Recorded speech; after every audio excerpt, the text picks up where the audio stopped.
Laissez-moi vous raconter quelque chose que j'ai mis des années à comprendre, quelque chose qui transforme complètement la manière dont on perçoit cette sensation familière et douloureuse que nous appelons la solitude. Vous savez ce sentiment, n'est-ce pas? Cette impression sourde que quelque chose manque, que vous êtes séparé du reste du monde par une barrière invisible, que personne ne vous comprend vraiment. Mais voici ce qui est extraordinaire, ce qui va peut-être bouleverser votre compréhension. Cette solitude que vous ressentez si intensément n'est qu'une illusion, un malentendu fondamental sur votre propre nature. Je me souviens d'une période de ma vie où je me sentais désespérément seul, convaincu que j'étais fondamentalement différent, séparé, incapable de me connecter authentiquement aux autres. Vous connaissez peut-être ce sentiment, cette certitude amère que vous êtes un îlot isolé dans un océan d'indifférence. Mais cette perception repose sur une erreur philosophique profonde, l'idée que nous sommes des individus séparés, des entités distinctes flottant dans l'espace comme des pierres sans lien entre elles. La réalité est infiniment plus fascinante et libératrice. Nous ne sommes pas des fragments isolés de conscience, mais des expressions temporaires d'une même tapisserie cosmique, des vagues croyant être séparées de l'océan alors qu'elles sont l'océan lui-même. Cette incompréhension ne vient pas de nulle part. Elle est tissée dans le tissu même de notre société occidentale, qui a fait de l'individualisme une religion. On vous a appris depuis l'enfance que vous êtes un moi, distinct, unique, séparé du monde extérieur. Regardez autour de vous. Tout dans notre culture renforce cette illusion. Les livres de développement personnel vous exhortent à trouver vous-même, comme si vous étiez un objet perdu quelque part. Les philosophies dominantes depuis Descartes ont consacré cette division cartésienne entre le sujet et l'objet, entre le « je » qui pense et le monde qui l'observe. Mais Descartes se trompait, profondément et tragiquement. Quand il a dit « je pense donc que je suis », il a cristallisé l'erreur qui hante l'Occident depuis des siècles. L'idée qu'il existe un « je » fixe et permanent qui fait l'expérience du monde. Vous vous demandez peut-être, mais je me sens bien comme un individu séparé. Comment peux-tu dire que c'est une illusion? Voici où les choses deviennent vraiment intéressantes. Ce que nous appelons le soi n'est pas une chose, pas une entité fixe, mais un processus dynamique. Pensez à un tourbillon dans une rivière. Le tourbillon semble être quelque chose de distinct. Vous pouvez le pointer du doigt et dire « voilà le tourbillon ». Mais qu'est-ce qu'un tourbillon réellement? C'est un motif dans l'eau, un mouvement organisé de manière particulière. L'eau qui compose le tourbillon change constamment. Chaque goutte passe et continue son chemin, mais le motif persiste. Le tourbillon n'est pas séparé de la rivière. Il est la rivière se manifestant d'une certaine façon. Vous êtes exactement comme ce tourbillon. Les atomes qui composent votre corps sont remplacés continuellement. Vos pensées changent à chaque instant. Vos émotions fluctuent comme des nuages dans le ciel de votre conscience. Il n'y a pas de vous fixe et permanent, juste un processus en mouvement perpétuel, inséparable du flux plus vaste de l'existence. J'ai observé ce phénomène étrange chez tant de personnes, et peut-être l'avez-vous vécu vous-même. La pensée « je n'ai pas d'amis » devient une prophétie autoréalisatrice. C'est fascinant et terrifiant à la fois. Votre conscience crée la réalité qu'elle redoute. Quand vous pensez « je suis seul », cette pensée génère des émotions de tristesse, de retrait, d'anxiété sociale. Ces émotions influencent votre comportement. Vous évitez les contacts, vous interprétez négativement les interactions, vous vous fermez aux opportunités de connexion. Et ce comportement crée effectivement l'isolement que vous craigniez. Les gens ressentent votre fermeture et s'éloignent, confirmant ainsi votre croyance initiale. C'est un cycle vicieux où la conscience crée la séparation même qu'elle redoute. Mais voici le paradoxe libérateur. Si votre conscience peut créer la séparation, elle peut aussi créer la connexion. La pensée elle-même est le problème et la solution. Permettez-moi de partager quelque chose de plus profond, quelque chose qui touche à la terreur existentielle que la plupart des gens passent leur vie à éviter. La solitude que vous ressentez n'est souvent qu'un masque, une couche superficielle, recouvrant une peur bien plus fondamentale, la peur d'être fondamentalement seul dans un univers indifférent, la peur que votre existence soit un accident cosmique dénué de sens, la peur que personne, jamais, ne puisse vraiment vous connaître parce que vous êtes enfermé dans une prison de subjectivité. C'est cette terreur que Blaise Pascal décrivait quand il parlait du silence éternel des espaces infinis qui l'effrayait. Les philosophes existentialistes du XXe siècle ont exploré cette angoisse avec une honnêteté brutale.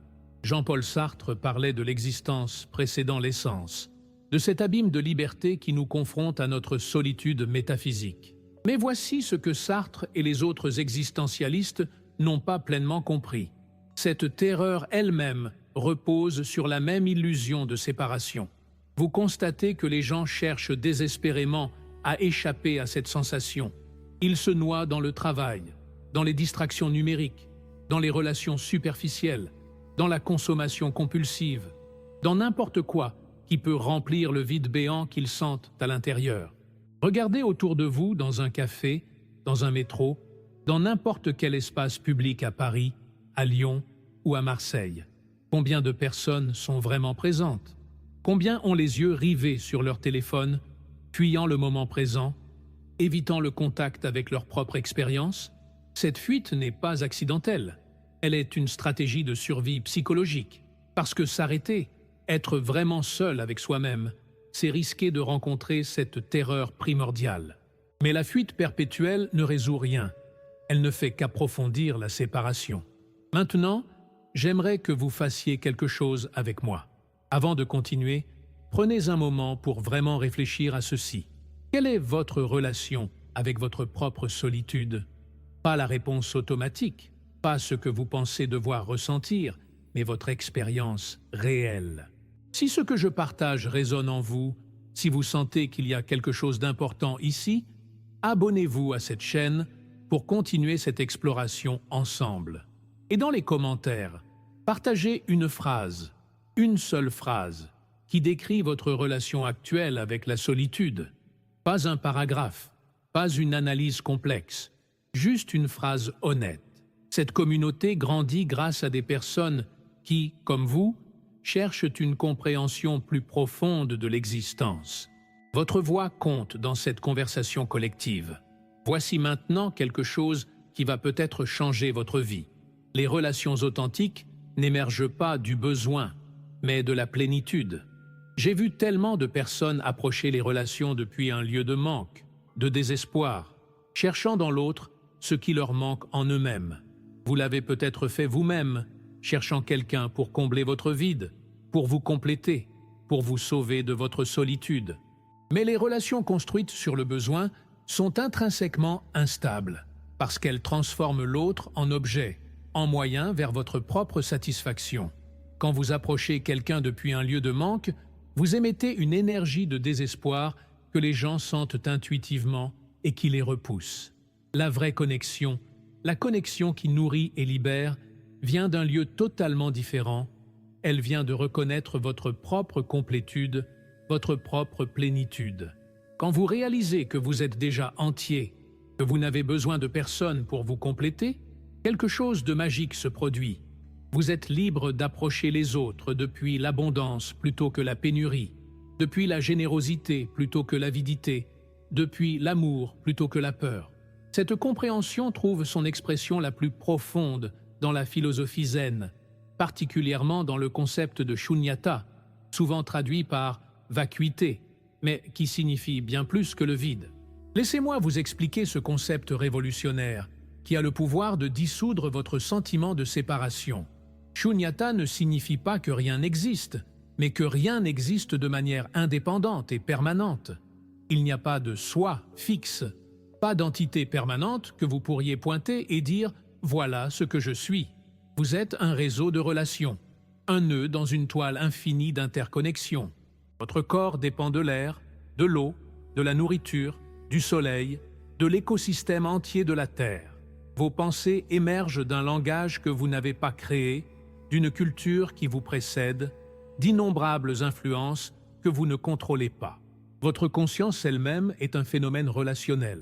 émergeant de l'interaction complexe de milliards de neurones. Où est le vous dans tout cela? Le zen répond: il n'y a pas de vous séparé. Il n'y a que ce processus d'être qui se manifeste temporairement de cette manière particulière. Et voici le paradoxe magnifique. Quand vous réalisez qu'il n'y a pas de soi séparé, vous réalisez aussi que la connexion est votre état naturel. Vous n'avez pas à créer la connexion. Vous devez simplement voir à travers l'illusion de la séparation. Mais attention, il y a une distinction cruciale à comprendre ici, une nuance que beaucoup de gens manquent. Je parle de la différence entre la solitude et le sentiment de solitude douloureuse que nous appelons la loneliness en anglais. La vraie solitude, ce que les moines appellent parfois la solitude sacrée, c'est reconnaître votre complétude au-delà des relations.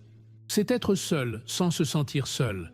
C'est habiter pleinement le moment présent sans avoir besoin que quelqu'un d'autre soit là pour valider votre existence.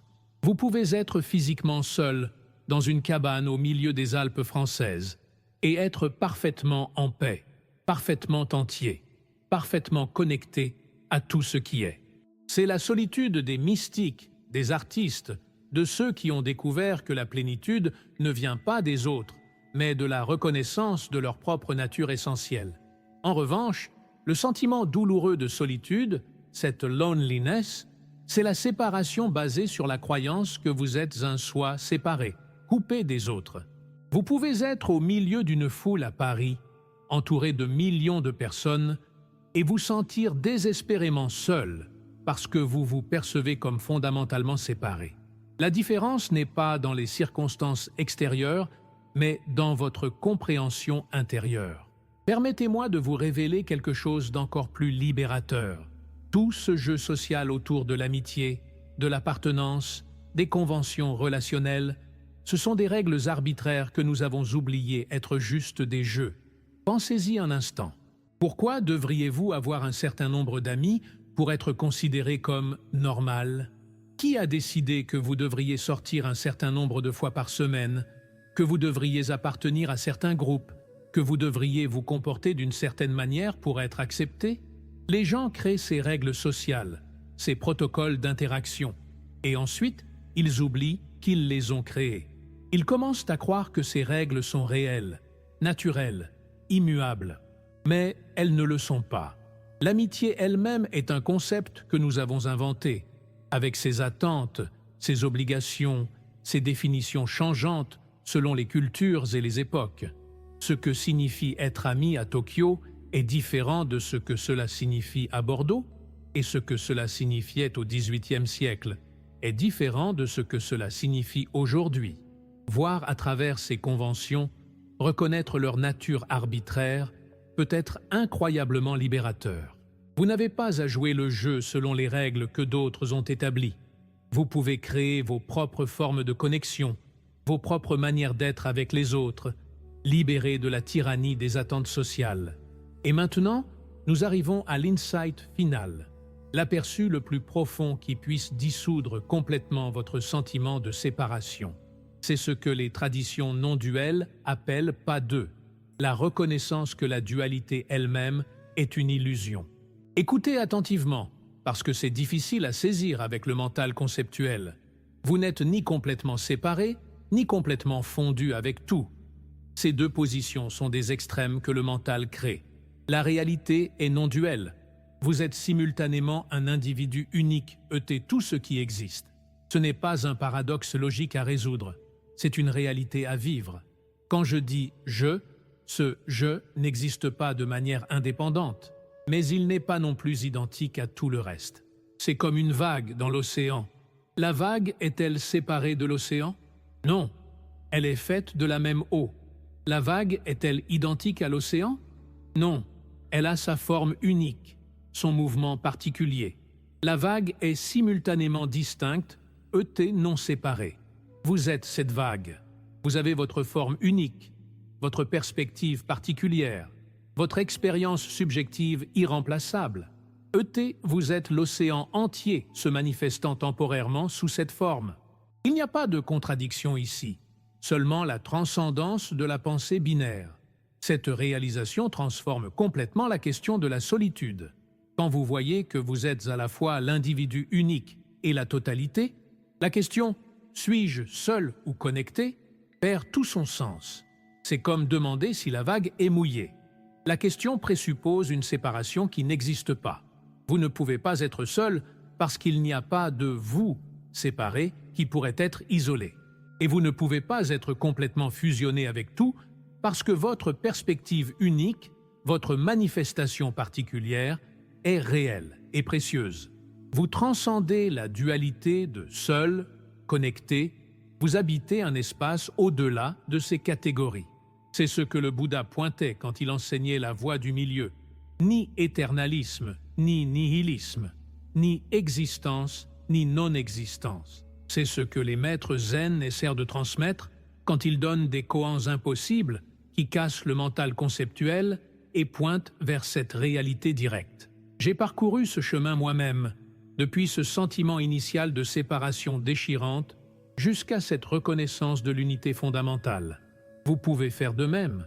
Ce n'est pas une théorie philosophique à adopter, c'est une réalisation à vivre, un aperçu direct de votre vraie nature. Et quand vous le voyez, même brièvement, votre relation avec la solitude change radicalement. Vous n'avez plus peur d'être seul parce que vous comprenez que vous n'êtes jamais vraiment seul.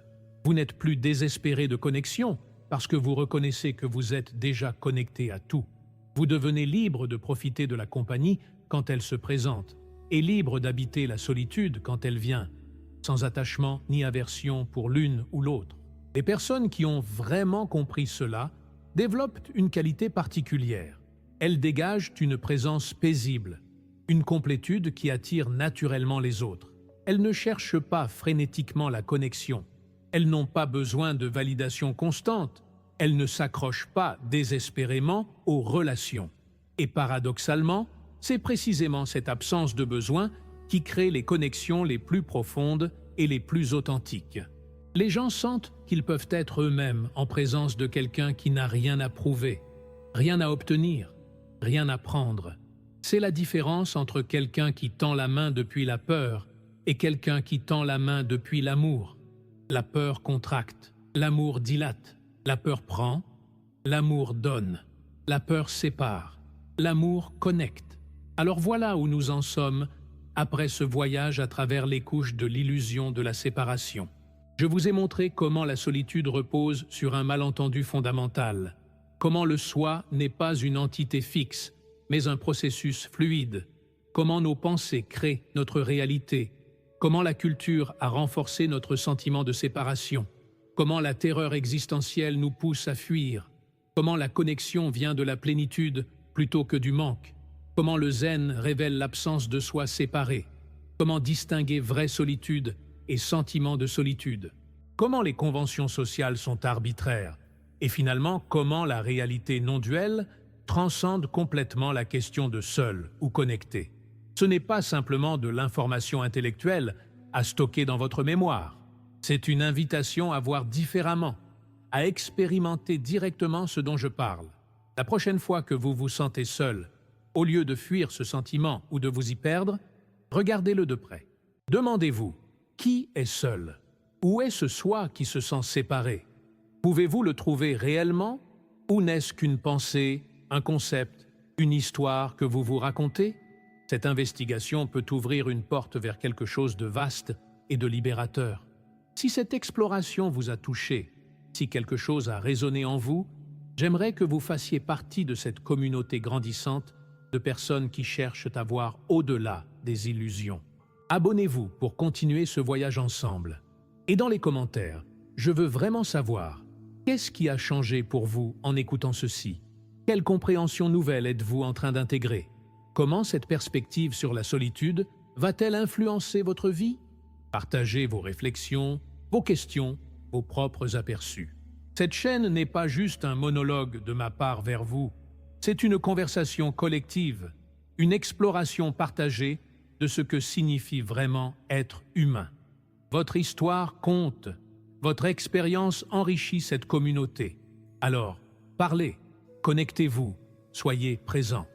C'est exactement le genre de connexion authentique dont nous avons parlé, émergeant non du besoin, mais du désir sincère de partager et d'apprendre ensemble. À très bientôt pour la prochaine exploration.